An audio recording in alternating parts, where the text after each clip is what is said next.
C'est Vénus, la planète qui est morte. À 108 millions de kilomètres du Soleil, plus proche que la Terre, mais pas de beaucoup, se trouve un monde qui aurait dû être comme le nôtre. Il est presque de la même taille, presque de la même masse, presque de la même densité. Il s'est formé à partir de la même nébuleuse de gaz et de poussière, dans la même région du disque protoplanétaire, à peu près à la même époque. Si vous étiez un astronome extraterrestre observant le jeune système solaire il y a 4 milliards d'années, vous auriez vu deux planètes rocheuses presque identiques orbiter dans la zone habitable d'une étoile jaune tranquille. Vous auriez pu vous attendre à ce qu'elles se développent de manière similaire. Vous auriez pu imaginer des océans sur les deux. Vous vous seriez trompé sur l'une d'elles. Aujourd'hui, Vénus est la chose la plus proche de l'enfer qui existe dans notre système solaire. La température de surface moyenne atteint 462 degrés Celsius, plus chaude que le point de fusion du plomb, plus chaude que celui du zinc, même plus chaude que de nombreux fours industriels. Cette chaleur n'est pas le résultat de la proximité au Soleil. Mercure, qui orbite 2 fois plus près, est plus fraîche. Vénus est brûlante à cause de son atmosphère, une enveloppe écrasante de dioxyde de carbone, 90 fois plus dense que celle de la Terre au niveau de la mer, équivalente à la pression que vous ressentiriez à une profondeur de 900 mètres dans les océans terrestres. D'épaisses nuages d'acide sulfurique enveloppent la planète d'un manteau permanent et ininterrompu. Aucun rayon de soleil n'atteint directement la surface. Le ciel, vu depuis le sol, brille d'un orange terne et oppressant. L'air est si dense qu'il déforme la lumière comme l'eau, distordant l'horizon en formes étranges et courbées. Et la température est uniforme partout, à l'équateur, au pôle, du côté jour, du côté nuit. Il n'y a pas de saison, il n'y a pas de répit. C'est une planète qui est morte. Et elle est morte à cause de quelque chose de terriblement familier. Le mécanisme qui a transformé Vénus en fournaise est l'effet de serre, le même processus physique qui réchauffe la surface de la Terre à des températures habitables. Le même processus qui, aujourd'hui, réchauffe lentement et mesurablement notre propre planète. Sur Vénus, l'effet de serre a échappé à tout contrôle. Et le résultat a été la destruction complète et irréversible de l'habitabilité de la planète. Mais voici ce qui rend l'histoire de Vénus plus qu'un simple avertissement. Il existe des preuves, indirectes, contestées, mais persistantes, que Vénus avait autrefois des océans. Qu'elle était, pendant peut-être les 2 premiers milliards d'années de son existence, un monde avec de l'eau liquide à sa surface, avec des températures qui auraient pu être confortables pour la vie, avec des nuages qui reflétaient suffisamment de lumière solaire pour garder la planète fraîche. Et il y a une possibilité, extraordinaire, non prouvée, mais pas encore écartée, que la vie y existe encore. Pas sur la surface infernale, mais haut dans l'atmosphère, dans la couche nuageuse relativement tempérée entre 48 et 60 km au-dessus du sol, où les températures sont douces, la pression est semblable à celle de la Terre, et quelque chose produit un gaz qui, sur notre planète, est presque exclusivement généré par des organismes vivants. Ce soir, nous allons retracer la mort d'un monde, de sa naissance en tant que jumelle de la Terre à sa transformation en fournaise. Des océans qu'elle a peut-être perdus à la chimie qu'elle ne peut expliquer. Des sondes soviétiques qui ont survécu à sa surface pendant quelques minutes avant d'être écrasées et cuites à la nouvelle génération de missions qui retourneront sur Vénus dans les années 2030 pour répondre à la question qui hante la science planétaire depuis des décennies. Qu'est-ce qui a mal tourné? Car Vénus n'est pas simplement une planète morte, c'est un avertissement. Et cet avertissement nous est adressé. Assurez-vous de vous abonner, car de nombreuses autres histoires cosmiques extraordinaires vous attendent. Pendant la majeure partie de l'histoire humaine, Vénus était un mystère enveloppé de splendeur. C'est l'objet le plus brillant du ciel nocturne après la Lune. Si éclatant qu'il projette des ombres dans l'obscurité, si lumineux que des pilotes de ligne l'ont parfois confondu avec un avion approchant. Les Romains de l'Antiquité l'ont nommé d'après la déesse de l'amour et de la beauté. Les Babyloniens l'appelaient Ishtar. Les Mayas suivaient ses mouvements avec une précision extraordinaire, construisant leur calendrier en partie autour de ces cycles. À l'œil nu, Vénus apparaît comme un point de lumière blanche éblouissant, suspendu près de l'horizon après le coucher du soleil ou avant le lever du jour. L'étoile du soir et l'étoile du matin, autrefois considérées comme deux objets distincts. Mais ce qui se cachait sous cette brillance demeurait inconnu. Vénus est perpétuellement voilée. Vénus est perpétuellement voilée. Son atmosphère épaisse reflète environ 75% de la lumière du soleil qui l'atteint, la rendant extraordinairement lumineuse, mais aussi complètement opaque. Aucun télescope sur Terre n'a jamais vu la surface de Vénus dans la lumière visible. Au début du XXe siècle, les astronomes ne pouvaient que spéculer sur ce qui se trouvait sous les nuages. Beaucoup imaginaient un monde chaud et marécageux, une version jeune de la Terre, peut-être recouverte de jungles tropicales et de formes de vie primitives. Les écrivains de science-fiction peuplaient Vénus de forêts luxuriantes, d'immenses océans et de civilisations exotiques. La vérité, lorsqu'elle est apparue, était brutale. Dans les années 1960, alors que l'ère spatiale commençait, les premières mesures de la température de surface de Vénus arrivèrent, non pas de vaisseaux spatiaux, mais de télescopes radio au sol. Les ondes radio, contrairement à la lumière visible, peuvent pénétrer la couche nuageuse de Vénus. Lorsque les astronomes pointèrent des télescopes radio vers Vénus et mesurèrent l'émission thermique de sa surface, ils trouvèrent des températures bien plus élevées que quiconque ne l'avait prévu. La surface était brûlante, des centaines de degrés de chaleur. Le paradis tropical était un four. L'Union soviétique, qui avait fait de Vénus une priorité de son programme d'exploration planétaire, lança le premier vaisseau spatial à tenter d'entrer dans l'atmosphère de Vénus. Les premières missions Venera, de Venera 1 à Venera 3, échouèrent pour diverses raisons techniques. Mais Venera 4, lancé en 1967, devint le premier vaisseau spatial à transmettre avec succès des données de l'atmosphère d'une autre planète. Elle mesura des températures dépassant les 260 degrés Celsius avant que le contact ne soit perdu, probablement à 25 km au-dessus de la surface. Les scientifiques soviétiques affirmèrent initialement un atterrissage réussi, mais des analyses ultérieures montrèrent que la sonde avait été détruite par la chaleur et la pression bien avant d'atteindre le sol. La pression atmosphérique sur Vénus était bien plus élevée que quiconque ne l'avait prévu. Les premières estimations avaient suggéré environ 20 fois la pression de surface de la Terre. La valeur réelle était plus proche de 90. Chaque mission Venera successive révisait les chiffres à la hausse, révélant une atmosphère non seulement épaisse, mais écrasante. L'air sur Vénus est si lourd qu'il se comporte presque comme un liquide près de la surface. Marcher à travers, si une telle chose était possible, ressemblerait moins à marcher dans l'air et plus à patauger dans de l'eau chaude. Venera 7, lancé en 1970, fut le premier objet fabriqué par l'homme à se poser avec succès sur une autre planète et à transmettre des données de la surface. Elle survécut 23 minutes au sol, enregistrant une température de surface d'environ 475 degrés Celsius et une pression de 90 atmosphères, avant que ses batteries ne s'épuisent et que la chaleur ne détruise son électronique. Elle se renversa lors de l'atterrissage, ce qui affaiblit son signal, mais les données qu'elle renvoya étaient indiscutables. Vénus était un monde hostile et stérile. Mais les images ne viendraient que plus tard. En 1975, Venera 9 devint le premier vaisseau spatial à renvoyer des photographies de la surface d'une autre planète. L'image, un seul scan panoramique, en noir et blanc, granuleux selon les normes modernes, montrait un paysage de rochers angulaires éparpillés sur une surface plate et stérile, illuminée par la lueur diffuse et orangée de la lumière du soleil filtrant à travers l'épaisse atmosphère.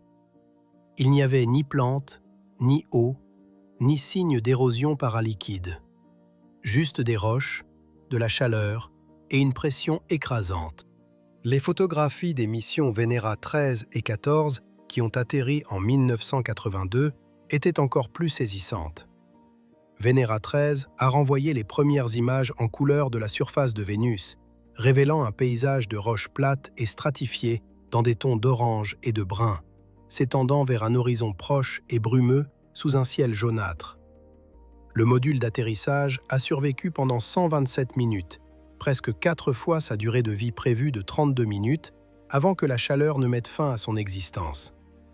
Pendant ces 127 minutes, il a foré la surface, analysé un échantillon de sol, enregistré le son du vent vénusien et transmis 2 photographies panoramiques qui restent, à ce jour, les images de la plus haute qualité jamais prises de la surface de Vénus. Aucun vaisseau spatial n'a atterri sur Vénus depuis 1985. La surface n'a pas été photographiée depuis plus de 40 ans. Tout ce que nous savons de la réalité au niveau du sol sur Vénus, ses roches, son sol, son son, sa lumière, provient d'une poignée de modules soviétiques qui ont fonctionné pendant quelques minutes ou heures avant d'être détruits. La surface de notre voisine planétaire la plus proche reste l'un des endroits les moins explorés du système solaire. Nous avons de meilleures cartes de Pluton, pourtant si lointain, que de celles de la surface de Vénus. Pourtant, ce que ces modules soviétiques ont révélé dans leur bref moment de survie était stupéfiant. Les roches du site d'atterrissage de Vénéra 9 étaient angulaires, à bords tranchants, éparpillées sur une pente, suggérant une fracturation relativement récente, peut-être par des forces volcaniques ou tectoniques.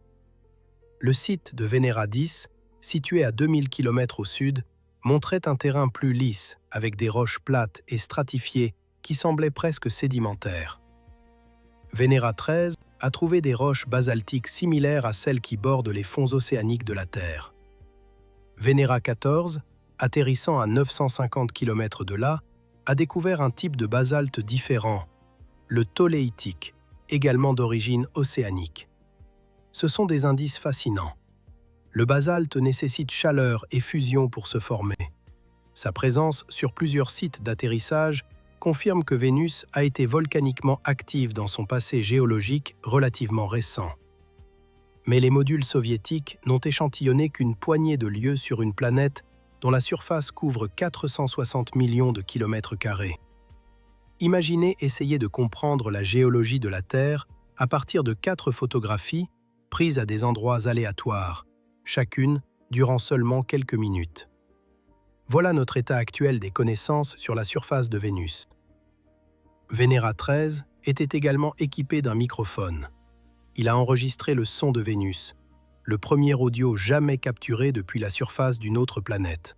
Le son était un sifflement bas et constant, le bruit de l'air dense et chaud se déplaçant lentement à travers un paysage stérile. Les vents de surface sur Vénus sont doux, seulement environ 0,3 à 0,5 mètres par seconde, à peine un souffle selon les normes terrestres.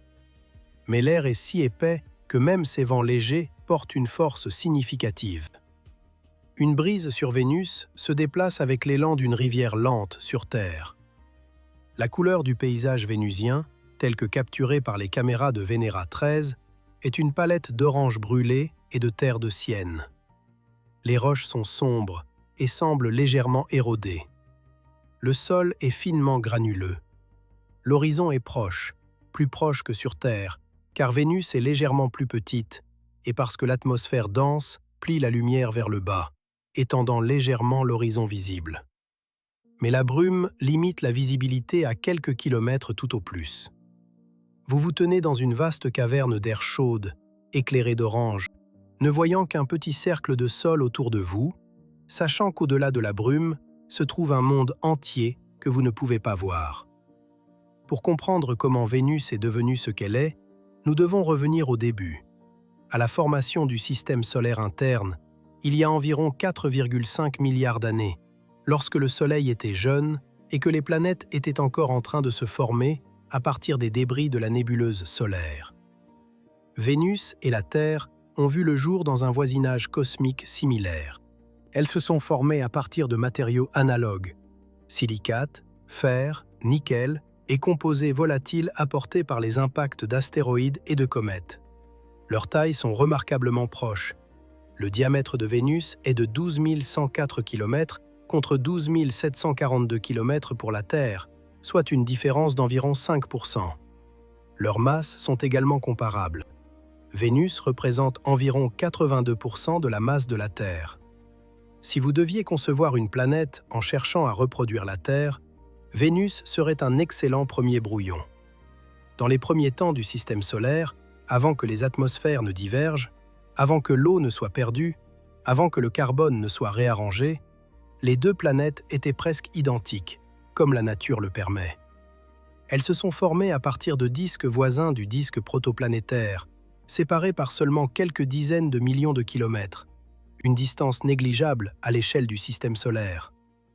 Elles ont accrétionné à des rythmes similaires, atteint des tailles comparables et subi des bombardements analogues des débris restants de la formation planétaire.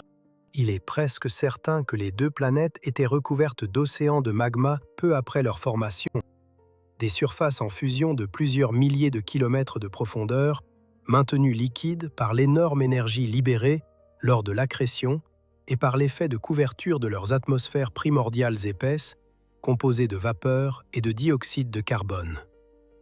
Au fil de millions d'années, les deux planètes ont dû se refroidir, leurs océans de magma se solidifiant, leurs atmosphères se condensant. Et c'est peut-être ici que leurs chemins ont commencé à diverger. Sur Terre, le refroidissement a progressé suffisamment pour que la vapeur d'eau se condense et tombe sous forme de pluie, formant ainsi les premiers océans. Une fois que l'eau liquide a existé à la surface, le cycle carbonate-silicate a pu commencer, extrayant le dioxyde de carbone de l'atmosphère et l'enfermant dans les roches. L'atmosphère s'est éclaircie. L'effet de serre s'est affaibli. La surface a continué à se refroidir. Un climat stable et habitable a émergé. Sur Vénus, plus proche du Soleil, recevant plus d'énergie solaire, le refroidissement n'a peut-être pas progressé aussi loin. L'océan de magma a pu persister plus longtemps. L'atmosphère a pu rester trop chaude et trop épaisse pour que l'eau se condense. Dans les scénarios les plus pessimistes, Vénus n'a jamais eu d'océan de surface. Elle est née chaude et est restée chaude. Dans les scénarios plus optimistes, elle a suffisamment refroidi pour que des océans se forment, mais la fenêtre d'habitabilité a finalement été fermée par l'augmentation de la luminosité du Soleil. Quel scénario est correct demeure l'une des questions les plus cruciales en sciences planétaires. Mais il y avait une différence fondamentale dès le départ, la distance au Soleil. Vénus orbite à environ 108 millions de kilomètres du Soleil, contre 150 millions de kilomètres pour la Terre. Cette différence, d'environ 42 millions de kilomètres, soit environ 28% plus proche, peut sembler modeste. Mais en termes d'énergie solaire reçue, elle est significative. Vénus reçoit environ 1,9 fois plus de rayonnement solaire que la Terre. Lorsque les planètes étaient jeunes, cette différence était plus faible. Le jeune Soleil était environ 25 à 30% moins lumineux qu'aujourd'hui, un phénomène connu sous le nom de paradoxe du jeune Soleil faible. Mais même avec un Soleil plus faible, Vénus était plus chaude que la Terre. Et à mesure que le Soleil s'est lentement éclairci au fil des milliards d'années, cette chaleur est devenue une sentence de mort. L'histoire de la mort de Vénus est, au fond, une histoire d'eau. Dans les premiers temps du système solaire, il est presque certain que Vénus et la Terre ont reçu des quantités similaires d'eau, apportées par des comètes, par des astéroïdes riches en eau et par les roches mêmes dont les planètes se sont formées. Les modèles climatiques suggèrent qu'une Vénus primitive, avec un Soleil moins lumineux et une couverture nuageuse suffisante, aurait pu maintenir de l'eau liquide à sa surface pendant 1 à 2 milliards d'années. Certains modèles montrent des océans peu profonds. D'autres évoquent un monde aquatique. La profondeur exacte et l'étendue des anciens océans de Vénus demeurent incertaines, mais les preuves chimiques de leur existence sont inscrites dans l'atmosphère. La pièce maîtresse de cette énigme est le deutérium. Le deutérium est un isotope lourd de l'hydrogène, un atome d'hydrogène qui contient un neutron supplémentaire, le rendant presque 2 fois plus massif que l'hydrogène ordinaire. Lorsque les molécules d'eau sont exposées aux radiations ultraviolettes dans l'atmosphère d'une planète, elles peuvent se dissocier en leurs atomes constitutifs d'hydrogène et d'oxygène. Les atomes d'hydrogène ordinaires, plus légers, ont plus de chances de s'échapper dans l'espace, emportés par le vent solaire ou par leur propre vitesse thermique. Les atomes de deutérium, étant 2 fois plus massifs, ont davantage tendance à rester piégés par la gravité de la planète. Au fil de milliards d'années, cette évasion sélective enrichit l'atmosphère en deutérium par rapport à l'hydrogène. Le rapport deutérium-hydrogène, le rapport D sur H, devient une signature forensique de la perte d'eau. Plus une planète a perdu d'eau, plus le rapport D sur H dans sa vapeur d'eau atmosphérique restante est élevé. Sur Vénus, le rapport D sur H est extraordinaire. Les mesures effectuées par l'orbiteur Pioneer Vénus au début des années 1980 ont révélé que l'atmosphère de Vénus est enrichie en deutérium d'un facteur d'environ 100 à 150 fois par rapport aux océans de la Terre.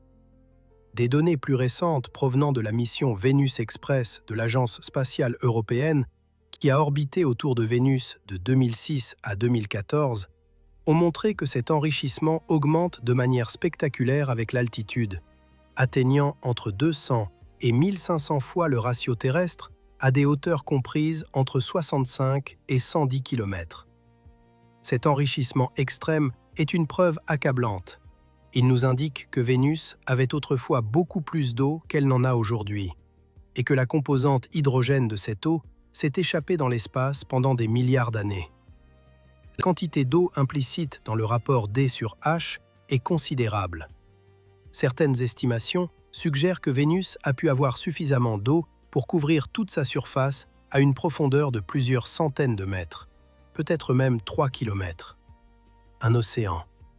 Un véritable océan liquide à la surface de la planète qui est aujourd'hui le monde le plus chaud du système solaire. Imaginez cela. La Vénus primitive, il y a peut-être 3,5 milliards d'années. Un monde enveloppé de nuages. Non pas le voile d'acide sulfurique qu'elle porte aujourd'hui, mais des nuages d'eau, blancs et bouillonnants, réfléchissant la lumière du jeune soleil. En dessous des nuages, une surface chaude. Des mers peu profondes peut-être, pas aussi profondes que les océans de la Terre, mais suffisantes pour remplir des bassins et des vallées d'eau liquide. Le ciel aurait pu être couvert la plupart du temps, la couverture nuageuse suffisamment épaisse pour réfléchir assez de lumière solaire afin de maintenir des températures modérées. L'atmosphère aurait été différente, moins de dioxyde de carbone, plus de vapeur d'eau, peut-être avec de l'azote représentant une fraction significative. Elle n'aurait pas ressemblé à la Terre. Les continents, s'ils existaient, auraient eu des formes et des compositions différentes. Mais les fondamentaux, l'eau liquide, une atmosphère stable, une surface rocheuse, auraient pu être les mêmes. Certains modèles climatiques suggèrent que cet état aurait pu persister pendant une période extraordinairement longue, peut-être jusqu'à 2 milliards d'années. Si tel est le cas, la Vénus primitive aurait été habitable pendant à peu près la même durée que celle durant laquelle la Terre a abrité une vie complexe. 2 milliards d'années suffisent pour que des micro-organismes évoluent, se diversifient et remplissent chaque niche disponible. C'est assez de temps pour qu'une biosphère entière se développe. Nous n'avons aucune preuve que cela se soit produit. Mais nous n'avons pas non plus de preuve que cela ne se soit pas produit. L'enregistrement géologique a été effacé. Les océans ont disparu. Quoi que ce soit qui ait vécu là, si quelque chose a vécu là, n'a laissé aucune trace que nous puissions actuellement détecter. Mais où est passée l'eau? La réponse réside dans une boucle de rétroaction si puissante et si irréversible que les scientifiques lui ont donné un nom qui sonne comme un verdict. L'effet de serre incontrôlable. Voici comment cela fonctionne, étape par étape, comme les chapitres d'une tragédie. Au commencement, Vénus possédait de l'eau, peut-être à sa surface, peut-être dans son atmosphère, ou les deux. Le Soleil était moins lumineux, et le climat était stable, ou du moins vivable. Mais le Soleil ne reste pas toujours faible. Au fil de centaines de millions d'années, alors que l'hydrogène se transforme en hélium dans le cœur solaire, le Soleil devient lentement et régulièrement plus brillant.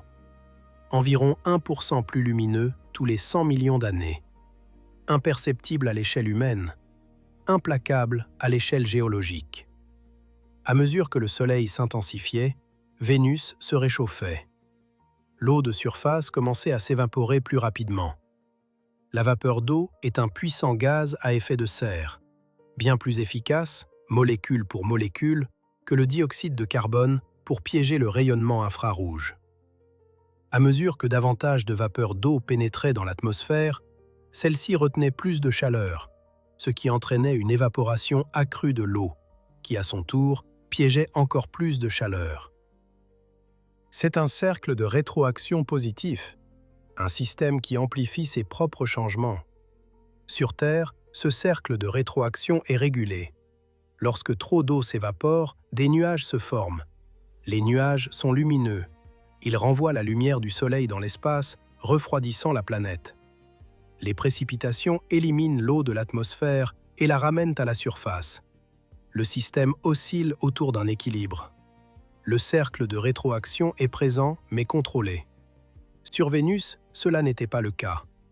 À un moment donné, et le moment précis fait encore débat, le cercle de rétroaction a franchi un seuil. Le taux d'évaporation a dépassé la capacité de tout mécanisme de refroidissement à compenser.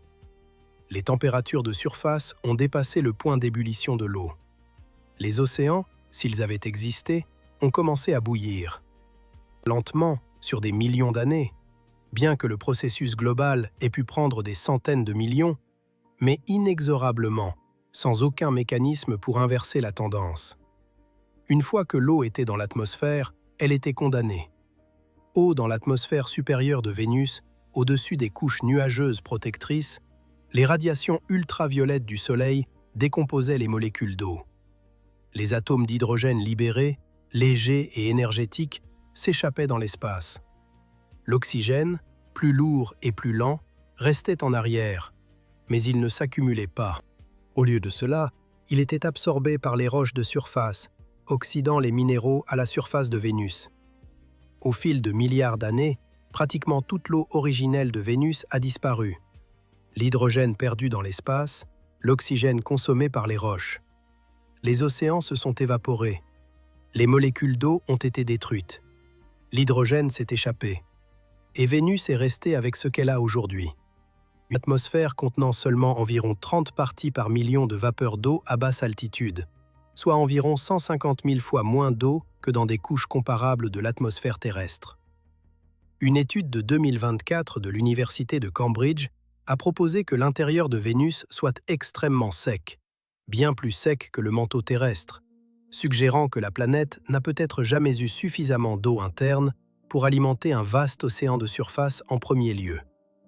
Cela remet en question le récit longtemps tenu selon lequel Vénus avait des océans pendant des milliards d'années. Les chercheurs ont soutenu que l'enrichissement en D sur H pourrait plutôt être maintenu par un processus d'état stationnaire, sans nécessiter un immense océan ancien.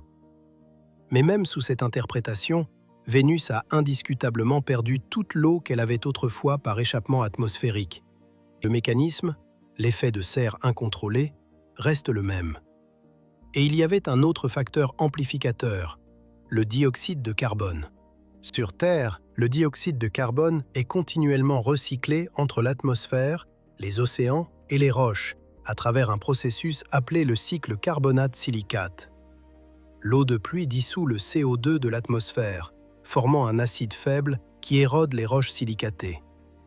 Le carbone dissous est transporté vers les océans, où il est incorporé dans des minéraux carbonatés et finalement subducté dans le manteau par la tectonique des plaques.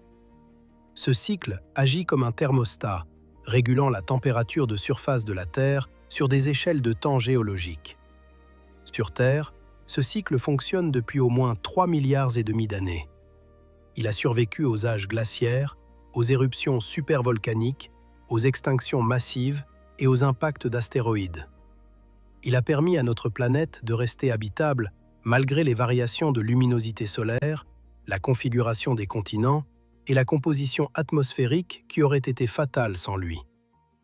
On peut affirmer qu'il s'agit du processus le plus crucial pour soutenir la vie sur Terre, plus important que la photosynthèse, plus important que la couche d'ozone, plus important que le champ magnétique. Sans le cycle carbonate-silicate, la Terre aurait gelé ou brûlé depuis longtemps. Sur Vénus, lorsque l'eau a disparu, le thermostat a cessé de fonctionner. Sans eau liquide, il n'y avait plus de pluie. Sans pluie, il n'y avait pas d'altération chimique des roches silicatées. Sans altération, le dioxyde de carbone ne pouvait pas être éliminé de l'atmosphère. Pendant ce temps, le volcanisme continuait de rejeter du CO2 dans l'air, tout comme sur Terre, mais sans mécanisme pour l'éliminer. Le dioxyde de carbone s'est accumulé, et s'est accumulé, et s'est accumulé. Aujourd'hui, l'atmosphère de Vénus est composée à 96,5% de dioxyde de carbone, avec une masse atmosphérique totale environ 90 fois celle de la Terre. La quantité de dioxyde de carbone dans l'atmosphère de Vénus équivaut à la totalité du carbone enfermé dans les roches et les océans de la Terre. Le carbone est présent sur les deux planètes. Sur Terre, il est en sécurité dans la pierre et la mer. Sur Vénus, il est entièrement dans l'air. Pour saisir l'ampleur de cela, envisagez une expérience de pensée. Imaginez libérer chaque molécule de dioxyde de carbone enfermée dans le calcaire de la Terre, dans ses sédiments océaniques, dans ses dépôts de charbon et de pétrole, et dans ses roches carbonatées. Chaque atome de carbone qui a été lentement et laborieusement séquestré au cours de 4 milliards d'années d'altération et de biologie, et tout relâché dans l'atmosphère en une seule fois. Le résultat serait une atmosphère très similaire à celle de Vénus. La pression augmenterait, la température grimperait, les océans s'évaporeraient. En une période géologiquement brève, la Terre deviendrait une seconde Vénus. Ce n'est pas une prédiction, c'est une affirmation sur la chimie. Les matières premières pour une atmosphère vénusienne existent sur Terre, ici et maintenant, enfermées dans les roches sous nos pieds. La différence entre notre ciel et celui de Vénus ne réside pas dans la composition, elle réside dans la configuration. C'est l'endroit où se trouve le carbone. Et sur Vénus, il se trouve au pire endroit possible. L'effet de serre sur Vénus est si puissant qu'il élève la température de surface d'environ 500 degrés Celsius par rapport à ce qu'elle serait sans atmosphère. L'effet de serre naturel de la Terre élève la température de surface d'environ 33 degrés, d'un froid glacial de moins 18 Celsius à un confortable plus 15. L'effet de serre de Vénus est 15 fois plus fort. C'est l'effet de serre le plus extrême de toutes les planètes connues, y compris les Jupiters chauds en orbite proche de leurs étoiles. Car ces mondes sont principalement chauffés par leur proximité avec leur étoile, et non par le piégeage atmosphérique. Sur Vénus, l'atmosphère fait le travail. L'atmosphère est le four. Et une fois que le four a été allumé, il n'y avait aucun moyen de l'éteindre. C'est l'horreur centrale de l'histoire de Vénus. Le même élément, le carbone, existe en quantité comparable sur les deux mondes. La différence réside dans sa localisation. Sur Terre, les processus géologiques et biologiques maintiennent la plupart du carbone séquestré sous forme solide. Sur Vénus, sans eau pour faire fonctionner le cycle, tout a été libéré dans l'atmosphère, créant un effet de serre d'une intensité telle que la surface est suffisamment chaude pour briller faiblement dans l'obscurité. Si vous pouviez d'une manière ou d'une autre vous tenir sur la surface de Vénus, protégé par une armure impossible contre la chaleur, la pression et l'atmosphère corrosive, vous vous retrouveriez dans l'un des environnements les plus étranges du système solaire. La première chose qui vous frapperait, c'est la lumière, ou plutôt son absence. Bien qu'étant plus proche du Soleil que la Terre, la surface de Vénus reçoit moins de lumière directe que vous pourriez l'imaginer, car les épais nuages au-dessus réfléchissent et diffusent la majeure partie du rayonnement solaire entrant. La surface est baignée d'une lueur diffuse et ambrée, comme un crépuscule perpétuel et oppressant. Par une journée claire sur Terre, l'éclairement à la surface est d'environ 100 000 lux. Sur Vénus, il pourrait se situer entre 1000 et 5000 lux, comparable à une journée très nuageuse, mais avec une qualité monochromatique troublante. Tout est plongé dans l'orange. Le ciel au-dessus ne serait pas bleu. Il serait d'un jaune-orange profond, s'assombrissant vers un rouge-brun au zénith. Vous ne pourriez pas voir le soleil, juste une tache plus lumineuse dans la brume générale. Les nuages, composés de gouttelettes d'acide sulfurique, flottent entre 48 et 70 km au-dessus de la surface loin dans le ciel. En dessous des nuages, l'atmosphère est étonnamment claire. Aucune pluie ne parvient à la surface, car l'acide sulfurique s'évapore bien avant d'y arriver, dans un phénomène appelé virga. La pluie sur Vénus tombe, mais ne touche jamais le sol. C'est peut-être le fait météorologique le plus poignant du système solaire. Un monde où il pleut de l'acide depuis des nuages qui ne toucheront jamais le sol. Les nuages d'acide sulfurique eux-mêmes sont des structures remarquables. Ils ne ressemblent pas aux nuages terrestres, qui sont relativement fins, épars et de courte durée. La couche nuageuse de Vénus est une couverture mondiale, ininterrompue. Des dizaines de kilomètres d'épaisseur, composée de multiples sous-couches de gouttelettes d'acide sulfurique de différentes concentrations et tailles. La couche nuageuse supérieure, entre 60 et 70 km, contient des gouttelettes plus petites. Les couches intermédiaires et inférieures contiennent des gouttelettes plus grandes et un acide plus concentré. En dessous d'environ 48 km, l'atmosphère est trop chaude pour que l'acide sulfurique reste liquide, et les gouttelettes s'évaporent, libérant de la vapeur d'acide sulfurique qui se décompose finalement en dioxyde de soufre et en vapeur d'eau à des altitudes encore plus basses. Le soufre dans ces nuages provient du volcanisme. Les volcans de Vénus libèrent du dioxyde de soufre, SO2, dans l'atmosphère où il réagit avec de faibles quantités de vapeur d'eau et le rayonnement ultraviolet solaire pour former de l'acide sulfurique. Ce processus relie directement l'activité géologique de Vénus à sa chimie nuageuse. Si le volcanisme devait cesser, les nuages d'acide sulfurique finiraient par s'amincir et se dissiper à mesure que le dioxyde de soufre serait consommé. La persistance de la couche nuageuse est en soi une preuve que Vénus reste volcaniquement active, que quelque part sous les nuages, le magma continue de monter, les gaz continuent de s'échapper, et la chimie de la destruction est toujours à l'œuvre. Les nuages jouent également un rôle paradoxal dans le bilan énergétique de Vénus. En réfléchissant 75% de la lumière solaire entrante, ils maintiennent la surface plus sombre qu'elle ne le serait autrement. Sans nuages, Vénus recevrait encore plus d'énergie solaire et la surface serait encore plus chaude. En un sens, les nuages modèrent l'effet de serre. Ils sont à la fois un produit de la chimie hostile de Vénus et un frein partiel à ses pires conséquences. Enlever les nuages, et Vénus devient pire. Garder les nuages, et la pluie d'acide sulfurique tombe pour toujours vers le haut. Il n'existe aucun scénario dans lequel Vénus sort gagnante. La pression serait écrasante. À 92 atmosphères, l'atmosphère vénusienne au niveau du sol est aussi dense que l'eau à une profondeur de 900 mètres. Vous ne ressentiriez pas cette pression comme une force de compression. Elle est équilibrée de tous les côtés. Mais vous noteriez la densité de l'air. Les sons se propageraient différemment. La visibilité serait altérée par la déviation réfractive de la lumière dans cette atmosphère dense.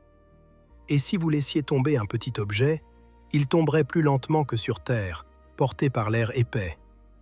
La densité de l'atmosphère près de la surface de Vénus est environ 6% de celle de l'eau liquide. Pas tout à fait un fluide, mais bien plus dense que n'importe quel air sur Terre. Vous sentiriez sa résistance à chaque mouvement. Votre propre corps, sans protection, serait comprimé de toutes parts par une force équivalente à celle d'une profondeur de piscine profonde, pesant sur chaque centimètre carré de votre peau. Aucune structure humaine de conception ordinaire ne pourrait survivre. Des récipients en acier, conçus pour des submersibles en haute mer, seraient nécessaires simplement pour maintenir l'intégrité structurelle. La composition atmosphérique à la surface est écrasante.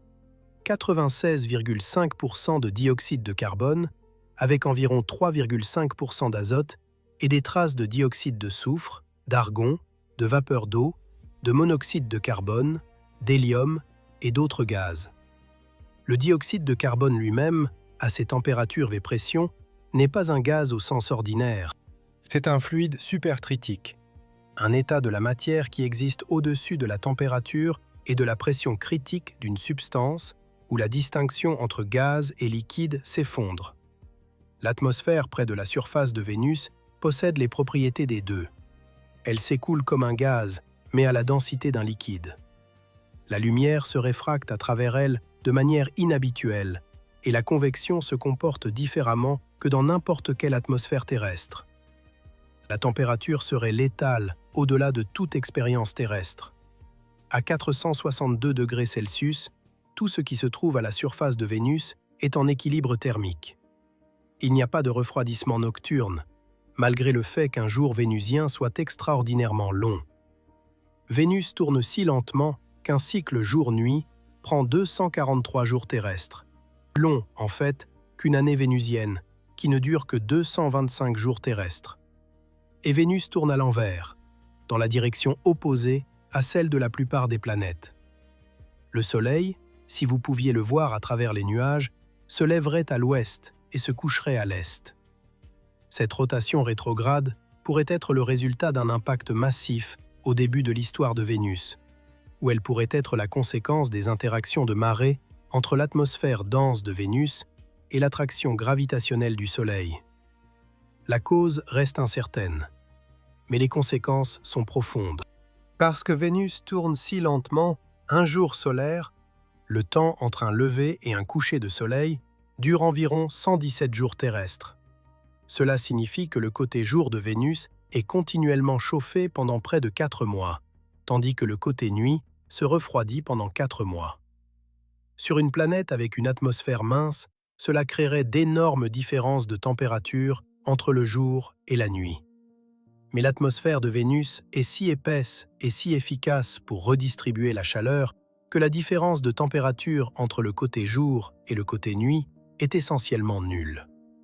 L'atmosphère agit comme une vaste couverture thermique, lissant toutes les variations. Cette uniformité thermique s'étend également à la latitude. Sur Terre, l'équateur est nettement plus chaud que les pôles.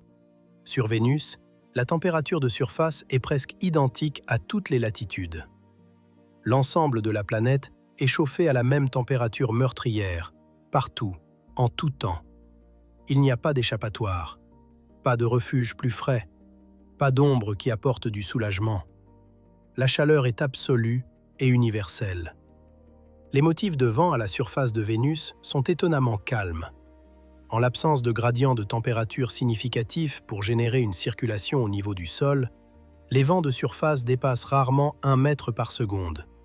Une brise douce que l'on ne remarquerait à peine sur Terre. Pourtant, l'atmosphère dense confère à ces vents légers un pouvoir surprenant. Les caractéristiques sculptées par le vent, yardang, traînées éoliennes et formations semblables à des dunes, sont visibles sur les images radars de Magellan, témoignant du fait que même les douces brises de surface de Vénus peuvent façonner le paysage au fil de millions d'années. La surface elle-même, révélée par l'orbiteur radar Magellan au début des années 1990 et par les sondes soviétiques Venera, est dominée par d'immenses plaines volcaniques. Environ 80% de la surface de Vénus est recouverte de vastes plaines de lave basaltique lisse, ponctuées de grandes structures volcaniques.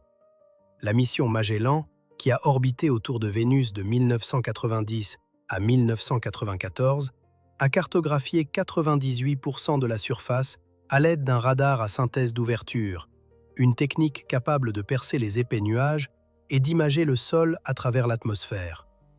Les cartes résultantes ont révélé un monde d'une diversité géologique extraordinaire. On y trouve d'énormes volcans boucliers, certains s'étendant sur des centaines de kilomètres. Il y a des coronas, des caractéristiques circulaires ou ovales, typiquement de 200 à 300 km de diamètre, formées par la remontée et l'effondrement subséquent de matériel du manteau chaud sous la croûte. Des canaux longs et sinueux s'étendent sur des milliers de kilomètres à travers les plaines, certains des plus longs canaux du système solaire, sculptés par des coulées de lave à très faible viscosité, peut-être des laves ultramafiques plus chaudes et plus fluides que celles que l'on trouve sur la Terre moderne. On trouve aussi des dômes en forme de crêpe, des structures volcaniques à sommet plat, uniques en leur genre, formées lorsque de la lave épaisse et visqueuse a afflué à travers la croûte et s'est étendue avant de se solidifier. Et il y a des arachnoïdes, d'étranges formations en forme d'araignée avec des fractures rayonnantes, uniques à Vénus, dont l'origine reste débattue. Plus de 1600 volcans majeurs ont été identifiés sur Vénus, plus que sur n'importe quelle autre planète du système solaire. Certains sont gigantesques. Le Maat Mons s'élève à environ 8 km au-dessus du terrain environnant, comparable en hauteur au plus grand volcan de la Terre. Cependant, le volcanisme sur Vénus est différent de celui de la Terre. Vénus semble dépourvue de tectonique des plaques, ce système de plaques crustales rigides qui recycle la surface terrestre par subduction, expansion et collision. Sans tectonique des plaques, la chaleur intérieure de Vénus ne peut pas être libérée progressivement et continuellement à travers les dorsales médio-océaniques et les zones de subduction. Au lieu de cela, elle s'accumule au fil du temps, piégée sous un couvercle stagnant de croûte. Certains scientifiques pensent que cette chaleur accumulée pourrait être libérée de manière catastrophique lors d'événements de resurfaçage volcanique global qui recouvriraient la planète entière de lave tous les quelques centaines de millions d'années. Les preuves de cela résident dans la distribution des cratères d'impact à la surface de Vénus, qui semble remarquablement uniforme, suggérant que l'ensemble de la surface a été nettoyée et reconstruite à peu près au même moment, peut-être entre 300 et 700 millions d'années. Si cette interprétation est correcte, alors Vénus ne vieillit pas comme la Terre. La surface terrestre est un mosaïque de roches d'âges très différents, des cratons anciens vieux de milliards d'années aux fonds océaniques récents en cours de formation aujourd'hui. En revanche, la surface de Vénus pourrait être uniformément jeune, la plupart d'entre elles datant du dernier événement majeur de resurfaçage. La planète a effacé sa propre histoire géologique. Quels que soient les enregistrements de l'époque précoce de Vénus, potentiellement habitable, quelles que soient les preuves d'anciens océans qui auraient pu être inscrites dans les roches, ont été ensevelis sous des kilomètres de lave. C'est l'un des aspects les plus cruels de l'histoire de Vénus. Non seulement la planète a perdu son habitabilité, mais elle a également effacé toute preuve qu'elle avait un jour été habitable. La Terre préserve des roches vieilles de près de 4 milliards d'années, contenant des signatures chimiques d'anciens océans et même des micro-organismes fossilisés. Mars, quant à elle, conserve des canaux fluviaux, des lits de lacs et des dépôts minéraux qui témoignent éloquemment d'un passé plus humide. Mais Vénus, à travers sa propre violence volcanique, a détruit la plupart des preuves physiques qui pourraient nous raconter à quoi elle ressemblait avant que l'effet de serre ne s'installe. La plupart, mais peut-être pas toutes. Les Tesserae, ces hauts plateaux énigmatiques de terrain déformés et plissés, datent d'avant le dernier événement de resurfaçage global. Elles sont les survivantes, les témoins, et elles pourraient encore porter les signatures chimiques et minéralogiques d'une Vénus différente, une Vénus avec de l'eau. L'activité volcanique de Vénus pourrait ne pas être entièrement reléguée au passé.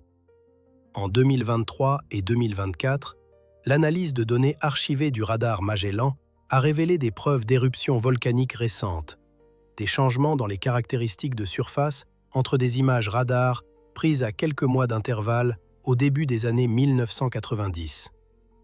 Un évent volcanique semblait avoir considérablement augmenté entre les observations, en accord avec un flux de lave actif.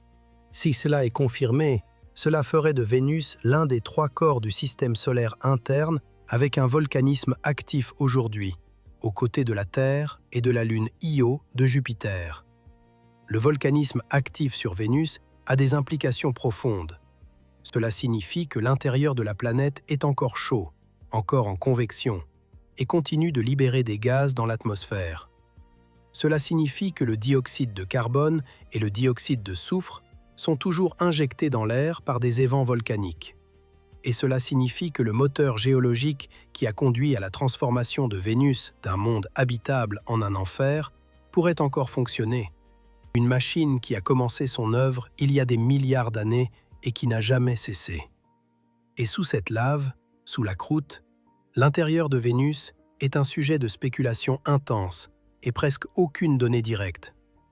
Nous n'avons jamais mesuré une onde sismique sur Vénus.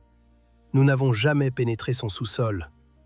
Les seules contraintes sur sa structure interne proviennent de mesures gravitationnelles, de modèles théoriques et de l'observation simple que Vénus est à peu près de la même taille et densité que la Terre, ce qui implique une composition similaire. Un noyau en fer-nickel entouré d'un manteau silicaté. Cependant, Vénus manque d'un champ magnétique global. Le champ magnétique de la Terre est généré par des courants de convection dans son noyau externe en fer liquide. Un dynamo alimenté par le refroidissement et la solidification du noyau interne. Vénus, malgré un noyau de taille similaire, ne génère aucun champ global détectable. Pourquoi? La réponse est incertaine, mais une possibilité est que le noyau de Vénus a refroidi trop lentement, ou pas du tout, pour générer la convection nécessaire à un dynamo. Sans tectonique des plaques pour transporter efficacement la chaleur de l'intérieur, le noyau de Vénus pourrait rester entièrement liquide, sans la solidification partielle qui entraîne le dynamo terrestre. Une autre possibilité est que le noyau est refroidi au point d'être entièrement solide, mettant ainsi fin au dynamo par l'autre extrémité. Dans tous les cas, la conséquence est la même. Vénus n'a pas de bouclier magnétique. Le vent solaire interagit directement avec l'atmosphère supérieure de Vénus, érodant les atomes légers, y compris les vestiges de l'eau que Vénus possède encore. L'absence d'un champ magnétique n'a pas causé la perte d'eau de Vénus. L'effet de serre incontrôlé était le principal moteur, mais elle l'a accéléré. Sans magnétosphère, l'atmosphère supérieure est exposée à la pleine force du vent solaire, qui érode continuellement les constituants atmosphériques les plus légers. Vénus possède un champ magnétique induit faible, créé par l'interaction entre le vent solaire et l'ionosphère de la planète, mais cela offre bien moins de protection qu'un véritable champ dipolaire généré en un terme. Les conséquences de cette exposition ne sont pas seulement théoriques, elles sont mesurables. L'orbiteur Vénus Express a détecté des flux d'ions hydrogène et oxygène s'échappant de la face nocturne de Vénus, emportés par le vent solaire. Le rapport d'hydrogène s'échappant par rapport à l'oxygène est d'environ 2 pour 1, exactement le rapport que l'on pourrait attendre de la dissociation des molécules d'eau. Vénus perd de l'eau en temps réel, molécule par molécule, décomposée par la lumière du Soleil et emportée par le vent solaire. Ce processus se poursuit depuis des milliards d'années et continuera jusqu'à ce que les dernières traces de vapeur d'eau aient disparu. Combien d'eau reste-t-il? Très peu. L'atmosphère actuelle ne contient qu'environ 30 parties par million de vapeur d'eau près de la surface, environ 100 000 fois moins que l'atmosphère terrestre à des altitudes comparables. Si toute l'eau de l'atmosphère de Vénus était condensée à la surface, elle formerait une couche globale d'à peine 3 cm de profondeur. En comparaison, les océans de la Terre, s'ils étaient répartis uniformément, couvriraient la planète à une profondeur d'environ 2700 mètres. Vénus a pratiquement perdu toute son eau. Ce qui reste est une trace, un fantôme, un dernier écho d'océans disparus il y a des milliards d'années. Même aujourd'hui, des sondes spatiales ont mesuré des ions hydrogène et oxygène s'échappant de l'atmosphère supérieure de Vénus dans un rapport qui est cohérent avec la dissociation continue et la perte de molécules d'eau. Vénus continue de perdre de l'eau, goutte à goutte, atome par atome. Ce qui reste est lentement arraché à l'espace. Au milieu de toutes ces preuves de mort, il y a un indice de quelque chose d'autre, quelque chose qui refuse d'être complètement expliqué. En septembre 2020, une équipe d'astronomes dirigée par Jane Greaves de l'Université de Cardiff a annoncé la détection de phosphine, pH3, dans la couche nuageuse de Vénus, à des altitudes d'environ 55 km au-dessus de la surface. La détection a été réalisée grâce à des observations spectroscopiques du télescope James Clerk Maxwell à Hawaï et de l'Atacama Large Millimeter Array au Chili. L'abondance revendiquée était d'environ 20 parties par milliard, une quantité infime, mais profondément déroutante. La phosphine est significative car, sur Terre, elle est produite presque exclusivement par des processus biologiques, par des micro-organismes anaérobies qui réduisent le phosphate dans des environnements pauvres en oxygène. On la trouve dans les marais, dans les intestins des animaux et dans certains processus industriels. Dans l'atmosphère riche en oxygène d'une planète rocheuse, la phosphine est thermodynamiquement instable.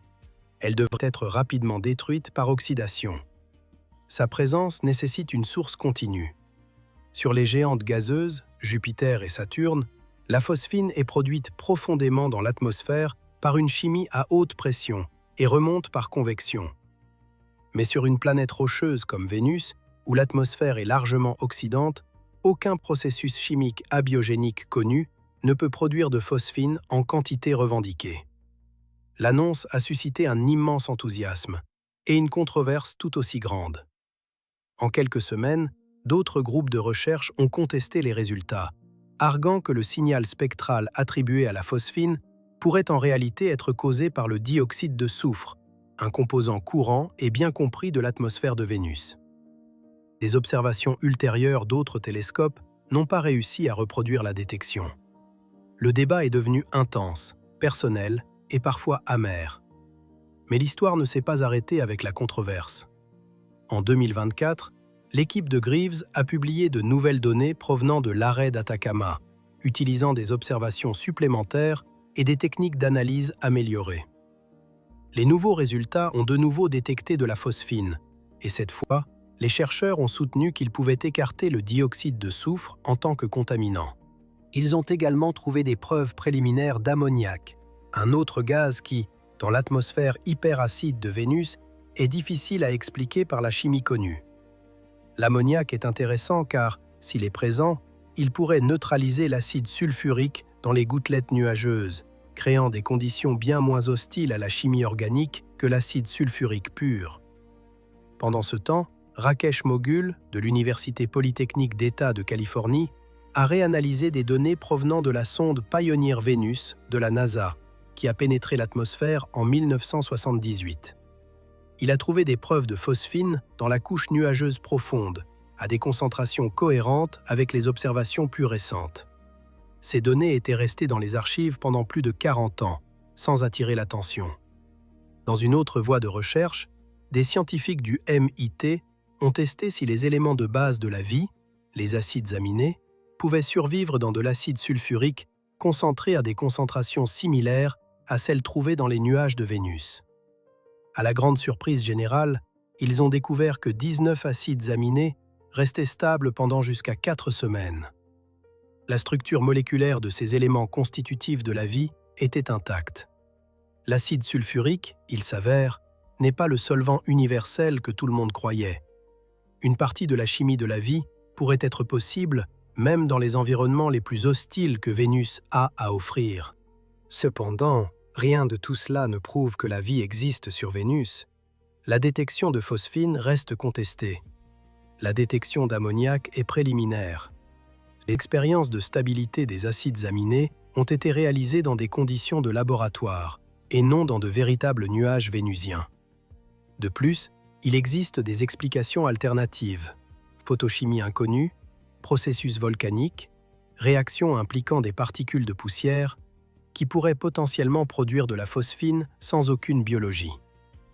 En 2024, une nouvelle voie abiogène a été proposée, un processus photochimique dans lequel les radiations ultraviolettes déclenchent des réactions sur des particules de poussière minérale acide dans l'atmosphère supérieure de Vénus, produisant potentiellement de la phosphine sans biologie. Si cela est confirmé, cette voie affaiblirait l'argument en faveur d'une source biologique. Mais cette voie n'a pas encore été validée expérimentalement et son rendement prédit en phosphine n'a pas été démontré comme correspondant aux concentrations observées. Le débat sur la phosphine met en lumière un problème plus profond. Nous ne comprenons pas suffisamment la chimie atmosphérique de Vénus pour identifier avec certitude ce qui devrait ou ne devrait pas s'y trouver. Si nous ne pouvons pas prédire la composition chimique de la planète la plus proche de la Terre, comment pouvons-nous interpréter les atmosphères des exoplanètes situées à des centaines d'années-lumière? La découverte de la phosphine, qu'elle soit biologique ou non, a révélé l'ampleur de notre ignorance sur la chimie de Vénus. Et l'ignorance, en science, n'est pas un échec, c'est une frontière. Mais la possibilité n'a pas été écartée. Et le simple fait qu'elle ne puisse pas être exclue, que nous ne puissions pas dire avec certitude « non, ce n'est définitivement pas de la vie », est en soi une déclaration remarquable sur les limites de notre connaissance. La couche nuageuse de Vénus, situé entre environ 48 et 60 km au-dessus de la surface, est l'un des environnements les plus intrigants du système solaire. À ces altitudes, la température varie d'environ 0 à 60 degrés Celsius, bien dans la plage tolérée par les micro-organismes extrémophiles sur Terre. La pression est d'environ 1 atmosphère, essentiellement la même qu'au niveau de la mer sur Terre. Il y a du liquide, des gouttelettes d'acide sulfurique, oui, mais du liquide tout de même. Il y a de l'énergie, la lumière du soleil au-dessus des nuages, l'énergie chimique à l'intérieur. Il y a du dioxyde de carbone, de l'azote et des traces de vapeur d'eau et de composés sulfurés qui pourraient servir de substrat métabolique. Si les micro-organismes existent dans les nuages de Vénus, ils feraient face à des défis extraordinaires. Une acidité extrême, un manque de surface solide, le cycle constant des gouttelettes nuageuses qui s'évaporent et se reforment. Mais les extrémophiles sur Terre nous ont appris que la vie est plus tenace et plus créative que nous ne l'avions cru. Les organismes prospèrent dans l'eau bouillante, dans l'acide concentré, sous la pression écrasante des profondeurs océaniques, dans la glace irradiée de l'Antarctique. La question n'est pas de savoir si la vie pourrait tolérer certains aspects des nuages de Vénus. La question est de savoir si la combinaison spécifique de conditions là-bas, hyperacidité, rareté de l'eau et cycle atmosphérique, franchit une ligne que aucune biologie ne peut survivre. Il existe une hypothèse, spéculative mais scientifiquement fondée, sur la manière dont la vie pourrait persister dans les nuages de Vénus. Proposé par Sarah Seeger du MIT et d'autres chercheurs, ce modèle envisage des micro-organismes vivant à l'intérieur des gouttelettes d'acide sulfurique, protégés par une chimie interne tampon qui maintient un pH neutre à l'intérieur de leur membrane cellulaire. À mesure que les gouttelettes grossissent et finissent par tomber sous la couche nuageuse, les organismes se dessèchent, devenant des spores dormantes qui dérivent vers l'atmosphère inférieure chaude. Finalement, des courants ascendants convectifs porteraient les spores de nouveau dans la couche nuageuse, où elles seraient réhydratées, réactivées et commenceraient à se reproduire à nouveau. Un cycle perpétuel de croissance, de dormance et de résuspension. Ce cycle de vie n'a pas d'analogue exact sur Terre, mais ses composants individuels, la tolérance à la dessiccation, la formation de spores, le transport atmosphérique, sont tous bien documentés dans la biologie terrestre. Des micro-organismes se trouvent dans la stratosphère de la Terre, transportés par convection et éruption volcanique. Certains d'entre eux survivent aux radiations ultraviolettes et au froid extrême de l'atmosphère supérieure pendant de longues périodes. La question est de savoir si un processus similaire pourrait soutenir une population auto-reproductrice dans les nuages de Vénus sur des échelles de temps géologiques. Si la vie existe dans les nuages de Vénus, cela représenterait quelque chose d'extraordinaire, une biosphère sans surface solide, sans océan, sans sol. Une biosphère entièrement suspendue dans l'atmosphère d'un monde mourant, survivant dans le dernier créneau habitable que la planète a à offrir. Ce serait, au sens le plus littéral, la vie au bord du précipice. Nous ne savons pas. Et nous ne le saurons pas tant que nous n'irons pas là-bas et que nous ne regarderons pas. L'histoire de Vénus est aussi une histoire sur la Terre, sur ce que notre planète pourrait devenir. La comparaison est inconfortable, et elle devrait l'être. Vénus et la Terre ont commencé comme des jumelles. Elles se sont formées à partir du même matériau. Elles occupent des orbites adjacentes dans la zone habitable de la même étoile. Pendant peut-être les 2 premiers milliards d'années de leur histoire, elles ont pu être largement similaires. Des mondes rocheux avec des atmosphères, avec du volcanisme et peut-être avec de l'eau liquide. Et puis, à un moment donné, leurs chemins ont divergé de manière irrévocable. L'une est restée habitable, l'autre a pris feu. La différence n'était pas spectaculaire. Ce n'était pas une collision avec une planète errante, ni une supernova à proximité, ni une catastrophe cosmique. C'était quelques pourcents de radiation solaire en plus. Une orbite légèrement plus proche. Une boucle de rétroaction qui, sur une planète, est restée contrôlée, et sur l'autre, à spirale hors de contrôle. Sur Terre, le cycle du carbone agit comme un thermostat. Lorsque la planète se réchauffe, l'altération chimique des roches s'accélère, tirant plus de dioxyde de carbone de l'atmosphère et refroidissant la planète. Lorsque la planète se refroidit, l'altération ralentit et le CO2 volcanique s'accumule, la réchauffant à nouveau. Cette boucle de rétroaction négative a maintenu la température de la Terre dans la plage nécessaire à la présence d'eau liquide pendant la majeure partie des 4 derniers milliards d'années. Ce n'est pas parfait. Il y a eu des ères glaciaires et des périodes de chaleur extrême, mais elle n'a jamais échoué de manière catastrophique. Sur Vénus, le thermostat s'est brisé, et la rupture était permanente. Une fois l'eau disparue, le cycle du carbone ne pouvait pas redémarrer. La planète était enfermée dans un nouvel état, une serre chaude, sèche et dominée par le CO2, d'où il n'y a pas de retour naturel. Cela pourrait-il arriver à la Terre? Pas dans un délai pertinent pour la civilisation humaine en raison du changement climatique causé par l'homme. La physique de l'effet de serre incontrôlé nécessite beaucoup plus de radiation solaire que la Terre ne reçoit actuellement. Selon la plupart des estimations, la Terre devrait se réchauffer de plusieurs centaines de degrés avant que le seuil de l'effet de serre incontrôlé ne soit franchi, quelque chose qui ne devrait pas se produire avant environ 1 milliard d'années, alors que le Soleil continue de s'éclaircir lentement. Bien avant cela, l'évaporation progressive des océans de la Terre mettra fin à la vie telle que nous la connaissons, mais le processus sera lent, mesuré en centaines de millions d'années. Mais Vénus nous rappelle que l'habitabilité d'une planète n'est pas une garantie.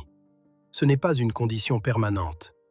C'est un équilibre délicat et dynamique entre l'énergie reçue et l'énergie rayonnée, entre le carbone libéré et le carbone séquestré, entre l'eau évaporée et l'eau restituée.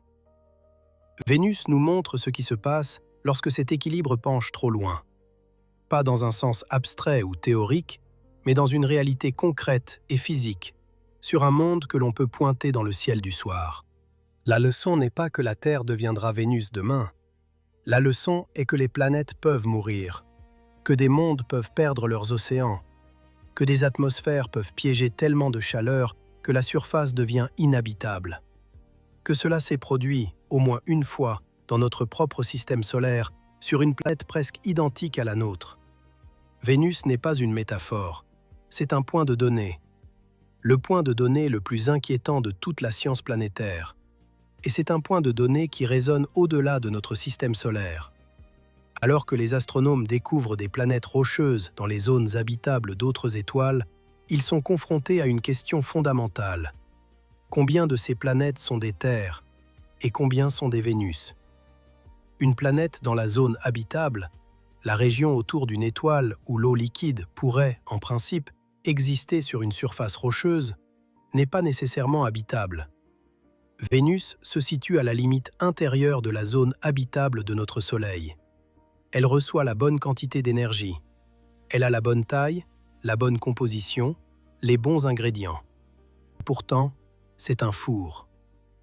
Lorsque le télescope spatial James Webb et ses successeurs commenceront à caractériser les atmosphères des exoplanètes rocheuses, détectant le dioxyde de carbone, la vapeur d'eau, le méthane, l'oxygène, ils devront faire la distinction entre les mondes vivants et les mondes morts.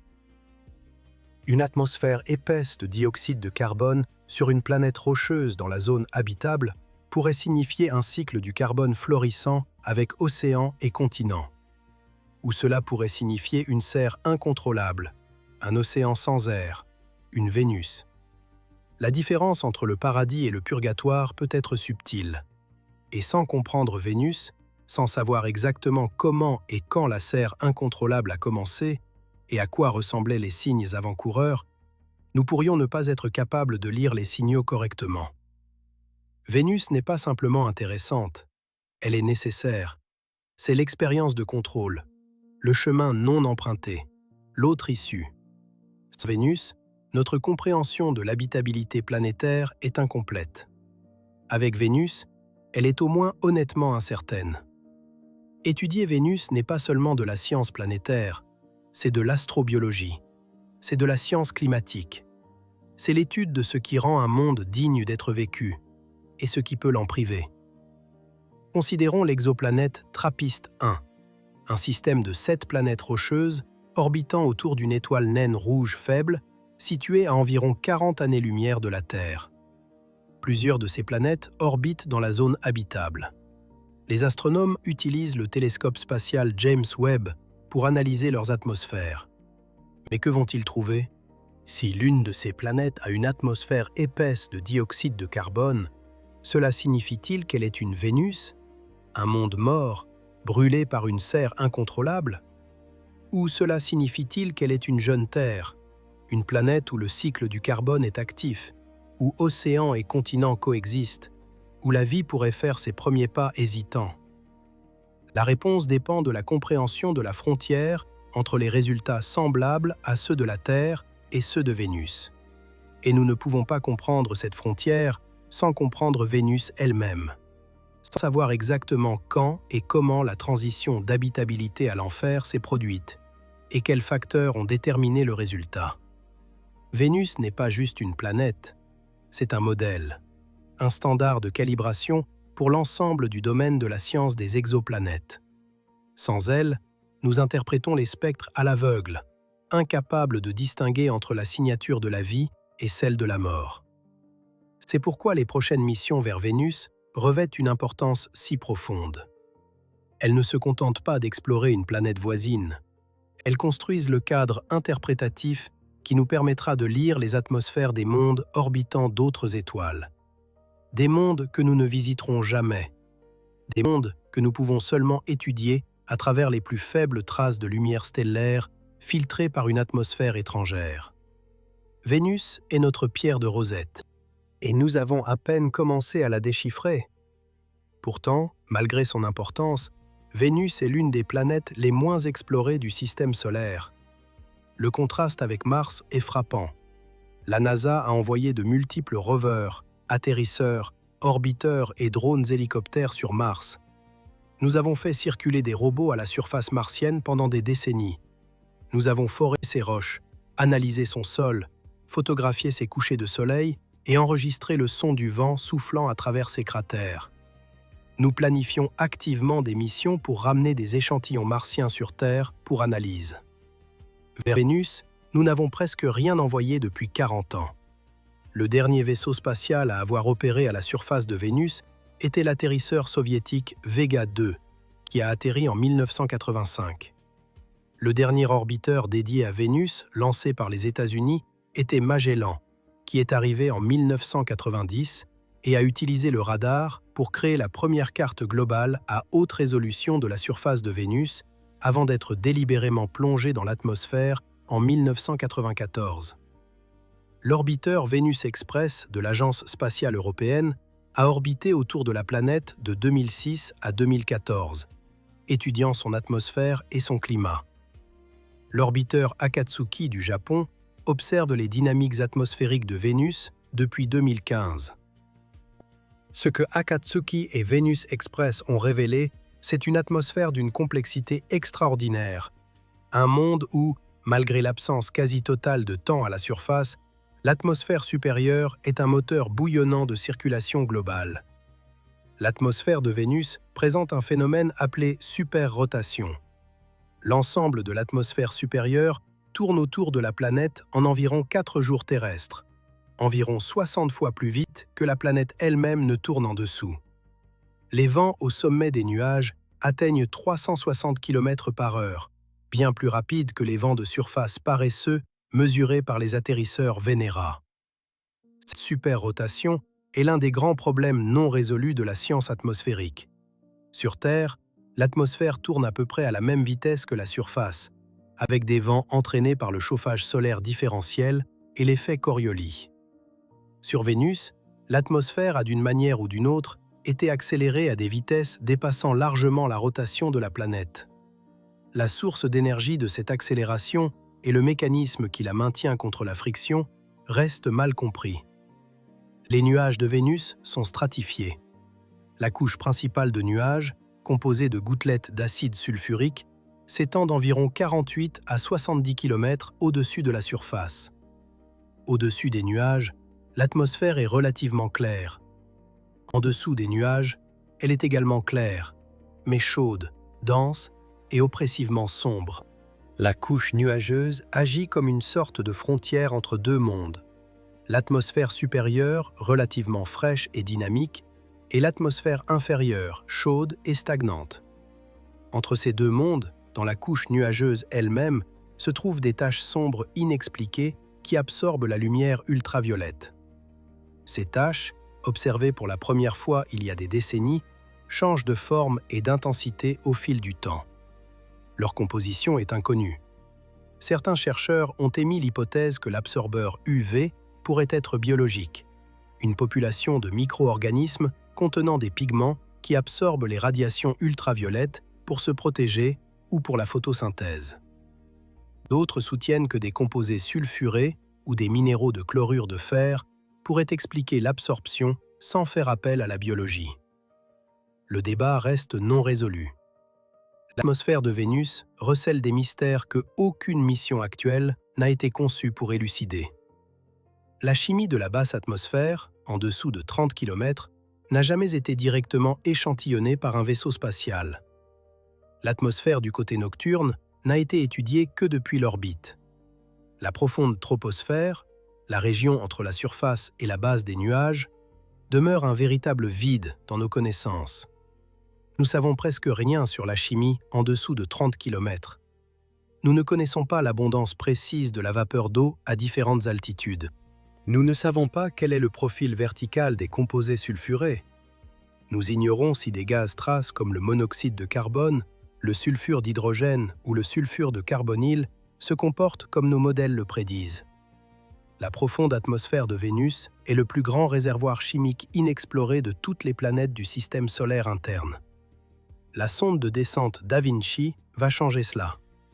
Au cours de sa chute à travers l'atmosphère pendant environ 1 heure, elle échantillonnera l'air en continu, mesurant les isotopes des gaz nobles qui portent l'empreinte de la formation de Vénus, les gaz traces qui révèlent l'état de la chimie de la planète, ainsi que les profils verticaux de la vapeur d'eau et des composés sulfurés, essentiels à la compréhension du système climatique.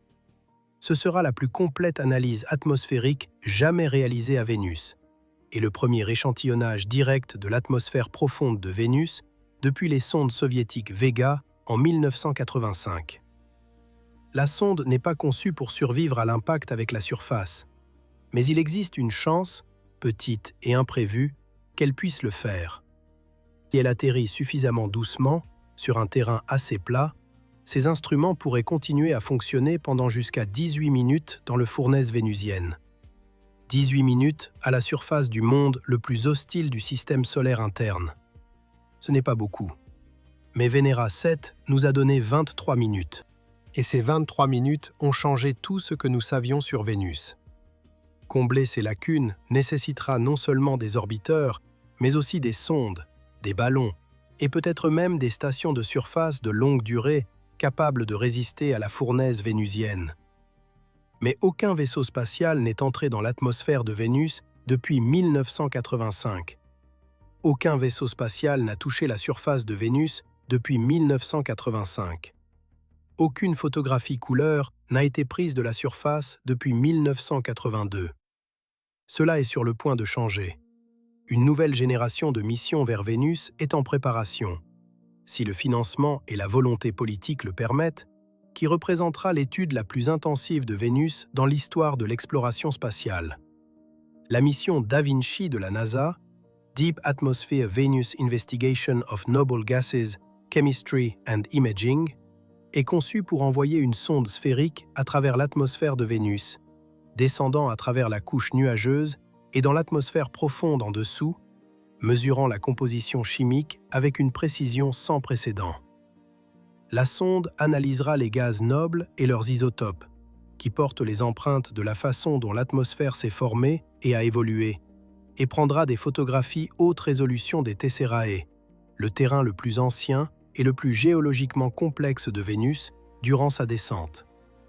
Da Vinci vise actuellement un lancement à la fin de 2030, la sonde entrant dans l'atmosphère de Vénus début 2033. La mission Veritas de la NASA, Venus Emissivity, Radio Science, INSAR, Topography and Spectroscopy, orbitera autour de Vénus et utilisera le radar pour cartographier la surface à des résolutions bien supérieures à celles atteintes par Magellan, créant des cartes topographiques en 3 dimensions qui pourraient révéler un volcanisme actif, des processus tectoniques et des changements de surface. Son lancement est prévu pour 2031 au plus tôt, bien que son avenir soit incertain en raison de pressions budgétaires. L'orbiteur Envision de l'Agence spatiale européenne, sélectionné en 2021 et formellement adopté en 2024, étudiera Vénus de l'intérieur vers l'extérieur, enquêtant sur les relations entre son activité géologique, sa composition de surface et sa chimie atmosphérique. Envision est équipé d'un radar à pénétration de sol qui explorera pour la première fois le sous-sol de Vénus, révélant potentiellement des structures géologiques enfouies et les vestiges de son histoire ancienne. Le lancement est prévu pour novembre 2031. Ensemble, ces 3 missions, si elles se déroulent comme prévu, constitueront une décennie de Vénus qui pourrait transformer fondamentalement notre compréhension de la planète. Cependant, ces missions font face à des défis. Les coupes budgétaires dans les programmes scientifiques de la NASA menacent à la fois Da Vinci et Veritas. Le paysage politique concernant le financement de la science est incertain. L'exploitation de l'environnement vénusien demeure redoutable. La chaleur, la pression, la chimie corrosive et l'opacité de l'atmosphère à la plupart des longueurs d'onde de lumière. Même si les 3 missions décollent à temps, les données qu'elles rapporteront mettront des années à être pleinement analysées. Les réponses aux questions les plus profondes – Vénus avait-elle des océans? Y a-t-il de la vie dans les nuages? Pourquoi Vénus n'a-t-elle pas de champ magnétique? Quant à commencer l'effet de serre incontrôlé, pourrait ne pas être entièrement résolu par une seule génération de missions. Comprendre Vénus nécessitera de la patience, un investissement soutenu et une volonté d'affronter des réponses qui pourraient être inconfortables. Car la vérité inconfortable sur Vénus est qu'elle n'est pas un monde alien. C'est un monde familier. C'est à quoi ressemble une planète habitable après que les choses aient mal tourné. Il y a une autre caractéristique de Vénus qui mérite d'être soulignée, car elle relie le passé de la planète à son terrain le plus ancien et le plus mystérieux. Les Tesserae sont des régions de terrain hautement déformées et complexes, qui couvrent environ 7% de la surface de Vénus. Ce sont les plus anciennes caractéristiques géologiques visibles sur Vénus, antérieures à la massive resurfacing volcanique qui a recouvert la plupart de la planète de lave. Les Tesserae ont survécu à cette resurfacing, se tenant comme des îles de roches anciennes au milieu des plaines volcaniques plus jeunes. Les Tesserae sont scientifiquement cruciales car elles pourraient préserver des preuves de l'histoire géologique la plus ancienne de Vénus, y compris, potentiellement, la période où Vénus aurait pu avoir de l'eau à sa surface. Certains chercheurs ont interprété le terrain en couches et découpé par des vallées des Tesserae comme étant cohérent avec l'érosion par l'eau, semblable aux vallées fluviales sur Terre. Si cette interprétation est correcte, alors les Tesserae sont la chose la plus proche que Vénus ait d'une mémoire géologique de son passé habitable. Da Vinci est spécifiquement conçu pour photographier les Tesserae lors de sa descente, capturant des images haute résolution qui pourraient révéler si ces formations ont effectivement été façonnées par l'eau en mouvement. Veritas et Envision cartographieront les Tesserae depuis l'orbite, caractérisant leur composition et leur topographie. Si les Tesserae contiennent des minéraux qui ne pourraient s'être formés qu'en présence d'eau liquide, des granites par exemple, qui sur Terre nécessitent des magmas riches en eau, alors l'argument en faveur d'une Vénus humide serait considérablement renforcé. Les Tesserae tirent leur nom du mot grec pour « carreau », une référence à leur apparence en blocs imbriqués dans les images radar. Elles sont hautement déformées, avec plusieurs ensembles de fractures, de plis et de crêtes se croisant à différents angles, suggérant une histoire complexe de compression et d'extension. Certaines Tesserae s'élèvent de plusieurs kilomètres au-dessus des plaines environnantes, formant des plateaux montagneux. D'autres apparaissent comme des blocs isolés, entourés de coulées de lave plus jeunes, comme des îles dans une mer gelée. La composition des Tesserae est l'une des questions les plus pressantes de la science vénusienne. Sur Terre, différents types de roches se forment sous différentes conditions. Le basalte se forme lors d'éruptions au dorsal médio-océanique et au point chaud volcanique. Il est sombre, dense et riche en fer. Le granit se forme en présence d'eau. Sa formation nécessite des magmas riches en eau qui fondent partiellement la croûte continentale. Si les tesserae s'avèrent être de composition granitique, cela constituerait une preuve solide que Vénus avait autrefois de l'eau liquide à sa surface, car le granit ne peut se former sans elle. Des indices fascinants existent. Des observations en infrarouge proches depuis l'orbite ont détecté des anomalies d'émissivité dans certaines régions de Tesserae qui sont compatibles avec des compositions felsiques, semblables à du granit, plutôt qu'avec les compositions basaltiques que l'on trouve sur les plaines volcaniques. Cependant, ces mesures sont indirectes, réalisées à travers une atmosphère épaisse, et leur interprétation reste incertaine. Les missions Veritas et Envision mesureront ces signatures d'émissivité avec une précision et une résolution spatiale bien supérieures, ce qui pourrait trancher la question. Il y a aussi la question de ce qui se cache sous les Tesserae. Le radar à pénétration de sol d'Envision, le premier instrument de ce type jamais envoyé sur Vénus, explorera jusqu'à 1 km sous la surface. Si des lits de rivières anciennes, des fonds de lacs ou d'autres caractéristiques sculptées par l'eau existent sous les plaines de lave, le radar pourrait les détecter. Ce serait comme mener une fouille archéologique à l'échelle planétaire, déterrant l'histoire enfouie d'un monde qui a tenté d'effacer son propre passé. Les Tesserae sont les plus anciens témoins survivants de Vénus, et elles pourraient détenir la clé pour répondre à la question la plus fondamentale concernant la planète. Vénus a-t-elle un jour vraiment été vivante? Reculons un instant, loin des ratios chimiques, des calendriers de mission et des pressions atmosphériques, et considérons ce que Vénus signifie. Voici une planète née aux côtés de la Terre, dans le même nuage, au même moment, à partir de la même poussière. Un monde qui a peut-être connu la pluie, les rivières et le reflet des nuages dans des eaux calmes. Un monde où, pendant 1 milliard d'années ou plus, les conditions ont pu être suffisamment douces pour que la vie émerge et persiste. Et puis, à travers un processus aussi simple et implacable que l'illumination progressive d'une étoile, elle a tout perdu. L'eau a bouilli. L'hydrogène s'est échappé. Le carbone a été libéré. Le thermostat a lâché. Et ce qui restait était un enfer qui a perduré plus longtemps que n'importe quelle civilisation sur Terre n'a existé. Vénus n'est pas morte dans un cataclysme. Elle est morte lentement, par étapes, à travers un processus qui a commencé si doucement que, si quelqu'un avait été là pour l'observer, il n'aurait peut-être pas remarqué pendant des millions d'années. Le réchauffement aurait été graduel. Les sécheresses auraient été intermittentes. Les tempêtes auraient grandi en intensité, puis se seraient calmées, puis auraient de nouveau redoublé d'intensité. Les océans auraient rétréci, les plages auraient reculé. Et au moment où la tendance serait devenue indiscutable, elle aurait été irréversible. C'est la tragédie de Vénus. Non pas qu'elle soit morte violemment, mais qu'elle soit morte silencieusement. Non pas qu'elle ait été détruite de l'extérieur, mais qu'elle ait été consumée de l'intérieur, par la même physique qui rend la Terre habitable, opérant à une intensité légèrement différente, à un endroit légèrement différent, avec un résultat légèrement différent.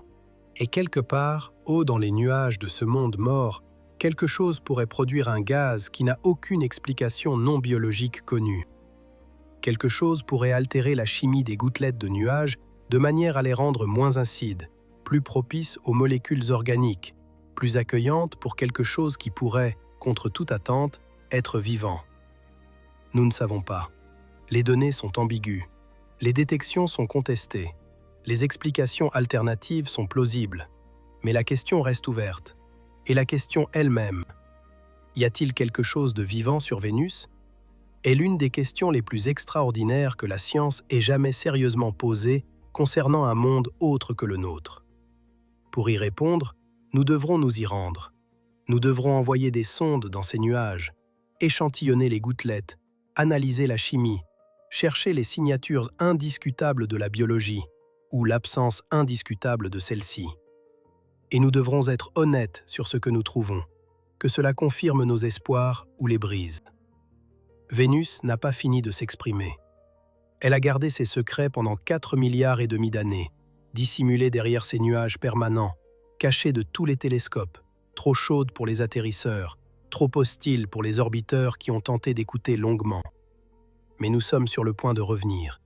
Pour la première fois en 40 ans, des engins spatiaux vont pénétrer cette atmosphère, descendre à travers ces nuages, goûter cet air. Et ce qu'ils découvriront changera notre vision de notre propre planète, des limites de la vie et de la nature fragile et provisoire de chaque monde habitable dans l'univers. Car Vénus n'existe pas en isolement. Elle fait partie d'une vaste population de planètes rocheuses situées dans des zones habitables autour d'autres étoiles. Des planètes que nous découvrons par milliers, des planètes dont nous commençons à peine à caractériser les atmosphères. Parmi elles, il y a inévitablement d'autres Vénus. D'autres mondes qui ont commencé avec des océans et les ont perdus. D'autres mondes où l'effet de serre s'est emballé. D'autres mondes qui sont morts. Si nous comprenons Vénus, nous comprenons une catégorie de morts planétaires. Si nous la comprenons mal, nous lisons de travers le destin de nombreux mondes à travers la galaxie. Les enjeux ne sont pas seulement locaux, ils sont cosmiques. Et dans le ciel du soir, visible à l'œil nu, plus brillant que n'importe quelle étoile, la voilà. Un point de lumière blanche, suspendu près de l'horizon. Belle, familiale, nommée d'après la déesse de l'amour, portant l'histoire d'un monde qui a perdu son eau, ses océans, ses chances, et peut-être, contre toute attente, a gardé quelque chose de petit et de tenace en vie dans le dernier créneau habitable qui lui reste. Vénus, notre voisine la plus proche, notre jumelle la plus intime, tournant lentement à l'envers sous son voile de nuages, toujours chaude, toujours silencieuse, toujours en attente de quelqu'un pour venir lire le message qu'elle porte depuis 4 milliards d'années. Le système solaire contient 2 expériences de l'habitabilité planétaire. L'une a réussi, l'autre a échoué. Elles orbitent autour de la même étoile, à 30% d'écart, presque identiques en taille et en composition. L'une a des océans, des forêts, des villes et 7 milliards d'esprits humains contemplant le cosmos. L'autre a des nuages d'acide sulfurique, une température de surface qui fait fondre l'étain et, peut-être, quelques molécules de phosphine dérivant dans son atmosphère, produites par un processus que personne ne peut expliquer. La distance entre le paradis et la perdition n'est pas vaste. Elle est de 42 millions de kilomètres. Une erreur d'arrondi, à l'échelle de la galaxie. Une différence si petite qu'un astronome extraterrestre, observant notre système solaire depuis 100 années-lumière, pourrait ne pas être capable de dire lequel des 2 planètes était la vivante et lequel était la morte, sans regarder très, très attentivement. Et c'est la dernière leçon de Vénus. L'habitabilité n'est pas un droit de naissance. Ce n'est pas un état permanent. C'est une condition qui doit être maintenue par la bonne distance d'une étoile, par la bonne quantité d'eau, par les bons cycles chimiques, par la bonne combinaison de géologie, de biologie et de chance. Vénus avait la plupart de ces éléments, pas tous, et pas pour toujours. Chaque soir, lorsque Vénus apparaît dans le ciel occidental après le coucher du soleil, elle porte ce message silencieusement à travers 42 millions de kilomètres d'espace. Un message écrit en deutérium et en dioxyde de carbone, en acide sulfurique et en basalte, dans le silence d'un monde qui a peut-être connu la pluie. Il y a 4 milliards d'années, Vénus et la Terre étaient voisines dans un jeune système solaire. Les 2 avaient des atmosphères. Les 2 avaient de la chaleur. Les 2 avaient peut-être de l'eau. Et puis l'une d'elles a tout perdu. Non pas par une violence externe, mais par une chimie interne, par l'accumulation lente, patiente et irréversible des conséquences. Nous avons découvert Vénus dans le ciel avant de l'observer à travers un télescope. Nous lui avons donné un nom avant d'en comprendre la nature. Nous avons imaginé des jungles et des océans sous ces nuages avant d'envoyer notre première sonde plonger dans son four brûlant. Et lorsque la vérité a émergé, lorsque les températures ont révélé 460 degrés, lorsque les mesures de pression ont montré 90 atmosphères, lorsque le rapport de deutérium a raconté l'histoire d'un océan qui a bouilli et s'est perdu dans l'espace, la vérité s'est avérée plus dure et plus cruciale que n'importe quelle fantaisie. Et plus nous écoutons attentivement, plus elle se dévoile.